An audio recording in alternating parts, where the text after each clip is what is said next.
Olá, como eu sempre falo, até o próximo vinho. O vinho de hoje já tivemos uma uva da mesma casta, né? É a mesma casta Tempranillo, né?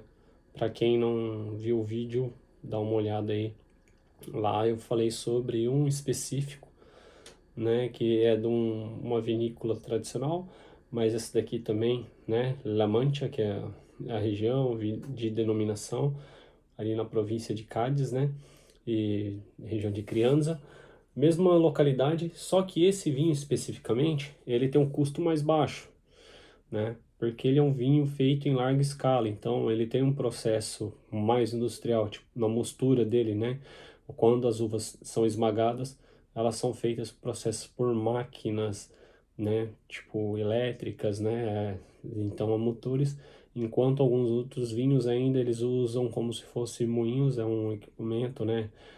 Não os moinhos a ar, mas uma prensa manual, onde o vinho é feito e é tudo feito em madeira, e então tem diversos fatores que isso possa vogar ou não na hora da compactação, mas as questões também, quando é o vinho feito em larga escala, eles também podem utilizar tanques de aço inox e assim por diante. Temos vinhos de excelente qualidade que eles fazem o processo de maturação em tanques de aço inox, mas algumas vinícolas, né, que priorizam até mesmo a questão do ponto das uvas, a maneira que é feita a colheita de maneira manual, selecionando, padronizando, isso encarece o preço final do vinho, ok?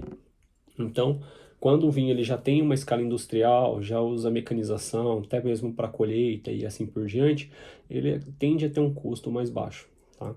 Então, esse vinho da província de Cádiz, né, é a uva Tempranillo, é uma uva que ela está sendo cultivada ali na Península Ibérica, especificamente na localização de Cádiz ali, naquela região, há 1000 anos antes de Cristo. E, consequentemente, ela vem ganhando o mundo. Portugal, e outros países da União Europeia, bem como também países da Oceania, Austrália, Nova Zelândia, né? A gente também tem na África, na América do Norte, ali Estados Unidos, América Central também e tal, e até mesmo no Brasil, né? Ali na Serra Gaúcha, e bem como também no Chile e na Argentina. É um vinho que vai harmonizar, né, com diversos pratos. Não depende muito do tempo do vinho e da localização. Se for um vinho de local frio, né, consequentemente ele vai ter uma acidez maior. Se for um vinho de localidade quente, ele vai ter uma acidez média baixa e, consequentemente, um retrogosto de açúcares residuais superior, né? E, consequentemente, também um álcool mais alto, por conta da maturação dessa concentração de açúcar na fruta, uma fruta mais madura, né? Então, os taninos também vão ser mais maduros, vão ser menos intensos. Então, um vinho com baixa acidez, ele pode contrastar com alguns pratos com determinados tipos de condimento, que não sejam condimentos muito gordurosos, né? Ou com até uma certa picância, porque tem um contraponto dessa leve doçura que ainda tem do açúcar residual. Em contrapartida, os mais cítricos, mais ácidos, ele vai acompanhar super bem com pratos mais pesados, com uma concentração de gordura, né? Que essa acidez, ela vai sempre ser um balanceamento para pratos mais gordurosos. Exemplo, lá atrás, quando a gente for falar de vinhos de uvas brancas, alguns, por conta da acidez, eles são excepcionais para comer com fundi, que é um prato que é estritamente queijo fundido e é um queijos com alta concentração de gordura, e ele harmoniza super bem. Então, temos que avaliar isso aí também. Mas é um vinho para o dia a dia, tá? Até pelo custo dele. Esse vinho aqui, ele tá na casa aí dos 3,50 dólares, não chega a 4 dólares, né? A garrafa. No Brasil, vai por conta da variação cambial, ok? E aqui no Japão ele chega pra gente nesse valor. Se for fazer a conversão aqui no Japão, então é algo em torno, e mesmo assim sendo um vinho de custo baixo, né?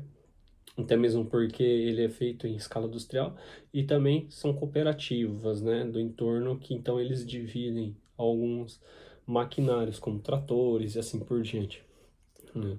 Outras, mas também tem essa questão da isenção de impostos e assim por diante para incentivo dessas cooperativas. Ele é rolha maciça, ok? Já dá para ver logo no primeiro aspecto.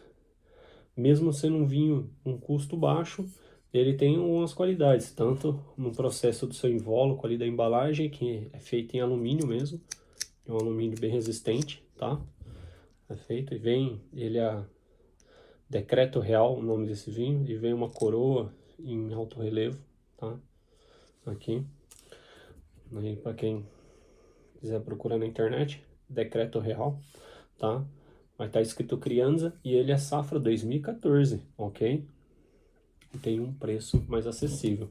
Mas é um vinho que foi fabricado largamente em grande escala, então é feito dezenas de milhares, centenas de milhares de garrafas, né? Diferente de outros vinhos que são feitos em quantidades limitadas, né?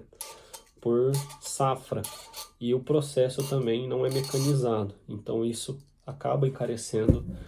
Ah, Edgar, mas vai trazer um padrão de qualidade? Quando se é feito algo artesanal, é feito sem mecanização, o acompanhamento, né, ali do enólogo, né, no desenvolvimento, é fidedigno, né? Ele tá ali presenciando diariamente todo o processo, ok? Como eu falei, rolha maciça, tá?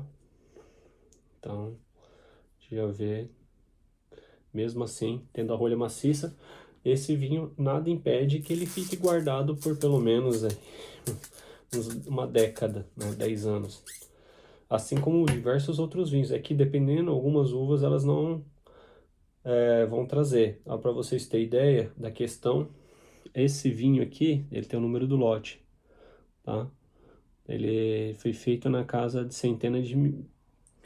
na centena dos milhares, aí. Então é o número 6.119.376 seria a ordem dessa garrafa no lote que foi produzido, ok?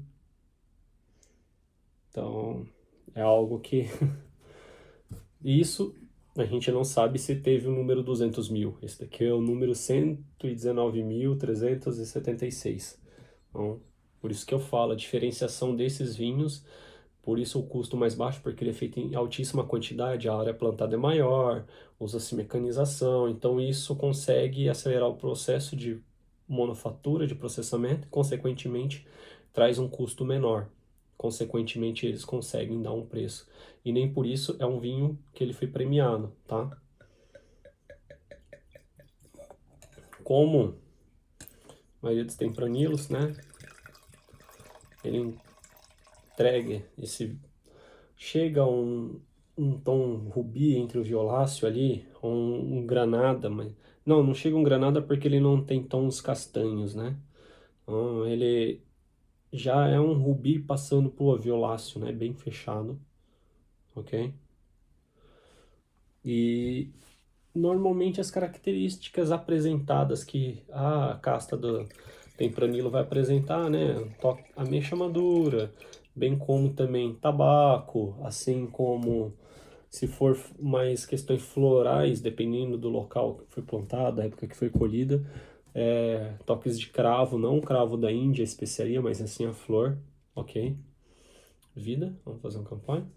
E consequentemente, né, os aromas provenientes aí, campanha vida, provenientes do envelhecimento, né? Se foi feito em barrica, o tempo que ele ficou, o tipo de madeira que foi usada. Normalmente é o carvalho francês ou carvalho inglês, né? E tem um carvalho norte-americano. Então, isso vai dar diferenciação, né? Napa Valley, algumas vinícolas especificamente usam carvalho norte-americano, outras usam carvalho francês, outros carvalho inglês. E isso diferencia se é o primeiro barril, o barril é novo, não.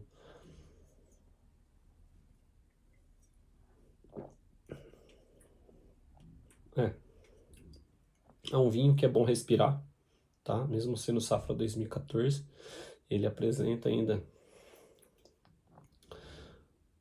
um teor alcoólico muito alto.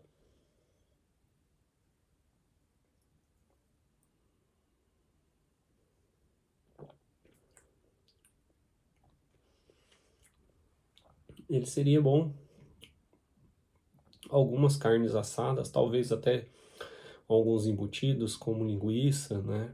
Não fosse uma linguiça apimentada, mas uma linguiça toscana, normal, ali na brasa, né, na grelha.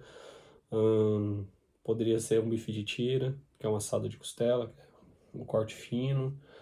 Poderia ser até mesmo uma costela, né? Mas eu falo da questão, ele por ele estar com esse daqui especificamente apresentando, os taninos dele estão médio, mas ele tem uma acidez média.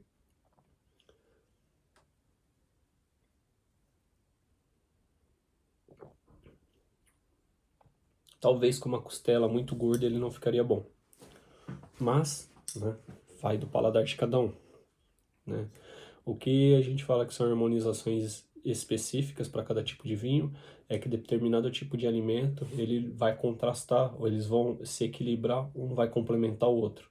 Quando passa disso, você come algo que não harmoniza com o vinho, consequentemente ele se sobressai as características do vinho e você não vai conseguir mais sentir os toques do vinho. E sim, você vai sentir só o líquido na sua boca, porque de certa forma, aquele alimento que você está comendo ou está muito condimentado, apresenta uma grande concentração de gordura, né?